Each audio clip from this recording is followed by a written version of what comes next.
involucrados siempre tienen antecedentes también, ¿no? Digo, eso también habla de algo que está sucediendo y de algo que no se está haciendo bien, ¿no? Evidentemente. ¿No? La responsabilidad política de los ministros, de la justicia, etcétera. Cambiamos de tema. Cambiamos de tema, ¿eh? Hablamos ahora de alquileres, un tema que, claro, nos preocupa mucho porque los precios siguen aumentando, a veces son desorbitantes y, bueno, el bolsillo no acompaña la situación. Por eso estamos con Soledad Balaguián, que tiene toda la información al respecto. Soledad, gracias por este contacto con nosotros. A ver, hace poquito hablábamos con vos sobre esto de que no hay oferta de alquileres y que lo que hay está a precios muy altos. ¿Esa realidad sigue siendo la actual? ¿Y qué tal, Agustina y Hugo? ¿Cómo están? Hola. Sí, a ver, la probabilidad de que sigamos charlando a medida que pasa el tiempo y que el precio no suba es cero. Claro. Hay un contexto de inflación, no me acuerdo, creo que lo mencioné la otra vez, ¿no? Que tenés dos factores, por un lado la inflación y por el otro la poca oferta, que hace que la presión sobre el precio sea aún mayor, ¿no? Ajá. Entonces, al tener tan poquitas opciones, la gente, digamos que va convalidando los precios que se van dando al mercado, porque hay una realidad que si los precios no se convalidan, y bueno, dejarían de subir, ¿no? Ahora, la política actúa tan mal, recién hablábamos de la inseguridad, y también hay una ley que no tiene el tratamiento, ni la dedicación, ni los acuerdos, ni todo lo que hace falta, que la ley de alquileres para que avance también en diputados primero y luego en el Senado. Y eso también habla del rol de nuestros representantes. Pero yo te quiero preguntar sobre los alquileres en la costa. Estamos a días prácticamente de que la gente pueda respirar hondo. ¿Cómo viene la mano por ese lado, Soledad?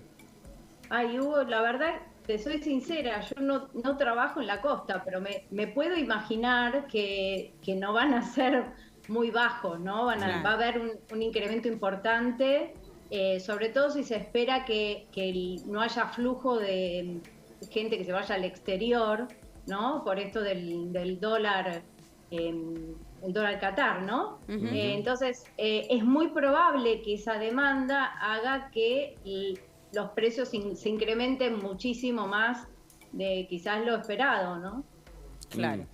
Recién Hugo te mencionaba, ¿no?, la ley de alquileres, y me parece que está bueno analizar lo que está sucediendo, porque para muchos fue un fracaso, otros dicen, bueno, no fue un fracaso, se avanzó en algo. Digo, ¿cuál fue la principal falla? Y te pregunto cuál es la principal falla, porque también en función de eso podemos repensar qué es lo que tiene que tener una nueva ley, ¿no?, que está un poco trabada. Es interesante porque a medida que se habla sobre la posibilidad de derogarla, de cambiarla, de modificar, es como que el mercado se cierra aún más. Claro. Y voy a tener muchas menos tasaciones de las que tenía respecto del alquiler, mucho menos intención, porque la gente va a esperar y va a decir, bueno, espero a ver qué pasa, ya pasó eso. Claro. Hace un año que pasó, se cumple ahora en noviembre un año donde se dijo que se iba a tratar la ley y que había que derogarla. Después fue un ida y vuelta, negociaciones políticas, no hubo un consenso, no hay un consenso sobre la prioridad, ¿no? Sobre qué es lo que hay que hacer. ¿Por qué? ¿Por qué te parece que no es prioritario en el tratamiento? No, me refiero a que, a ver, dentro digamos, los distintos bloques que están negociando, porque no deja de ser una negociación. Sí, claro. O sea, cada ley que sale es una negociación entre partidos, ¿no? Bueno, debe ser así, me parece, ¿eh? Es decir, que los representantes tienen posiciones divergentes y tienen que encontrar alguna que los lleve a un acuerdo. Pero quiero decir, ¿por qué no es prioridad? ¿Sabés qué datos de personas en la Argentina o en Buenos Aires alquilan? ¿Qué porcentaje de la población?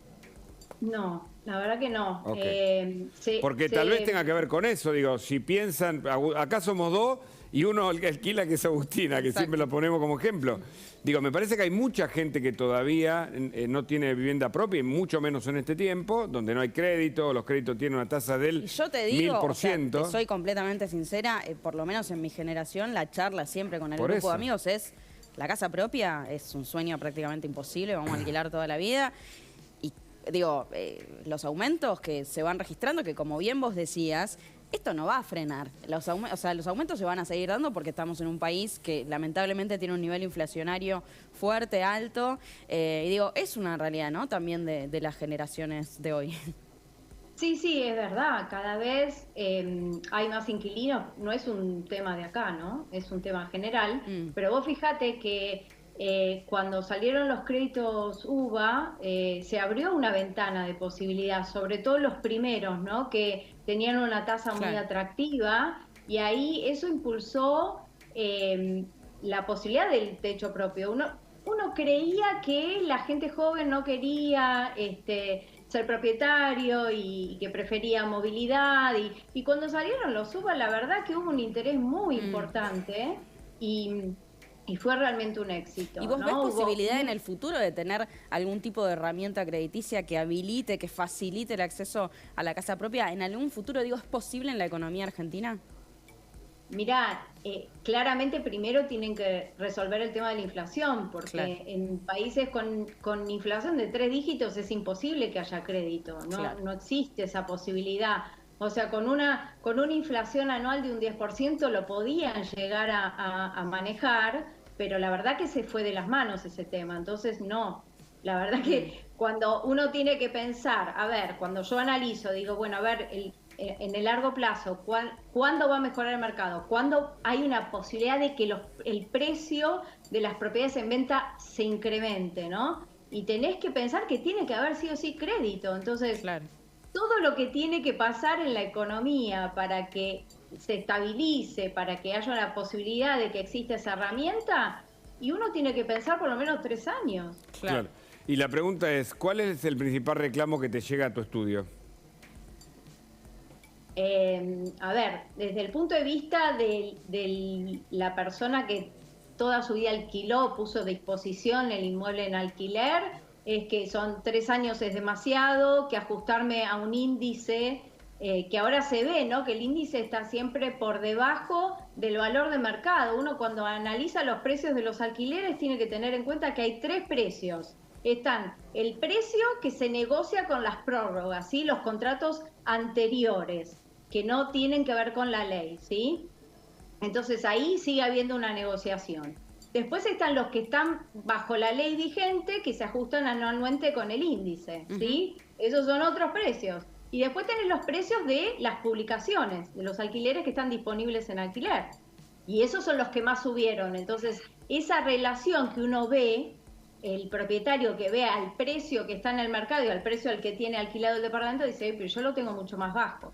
Y por otro lado tenés los salarios. O sea, si los salarios no convalidan los precios, no deberían aumentar. Pero bueno, en procesos inflacionarios, cuando hay paritarias, bueno, los salarios van atrás digamos, del índice de precios, ¿no? Entonces, eso es lo que hace que esto no se termine de solucionar. Ahora, la base es, como yo suelo decir, la base del problema del mercado inmobiliario y sobre todo del de alquileres es la economía, no es un problema de falla del mercado. Y en este sentido, perdón, ¿cuál es tu mirada a nivel ya conceptual, tal vez, de la intervención del Estado en este momento en poner un valor de alquileres o por lo menos de imponer un índice para generar un aumento anual en este caso? Bueno, a ver, el mercado inmobiliario, sobre todo, a ver, de alquileres, es tan complejo, primero que es complejo y segundo que es diverso. Vos tenés distintas circunstancias, entonces darle flexibilidad al mercado, que quiere decir que cada uno arregla con el propietario, digamos, se pone de acuerdo en las condiciones del contrato. Darle esa flexibilidad al mercado es mucho mejor para las dos partes, no solo para el inquilino, para las dos partes, sobre todo en el largo plazo, ¿no? Totalmente. Porque acá uno tiene que tener en cuenta que quizás los inquilinos que ya tenían un contrato previo se vieron beneficiados, pero todos los nuevos que van al mercado se encuentran con una situación insostenible.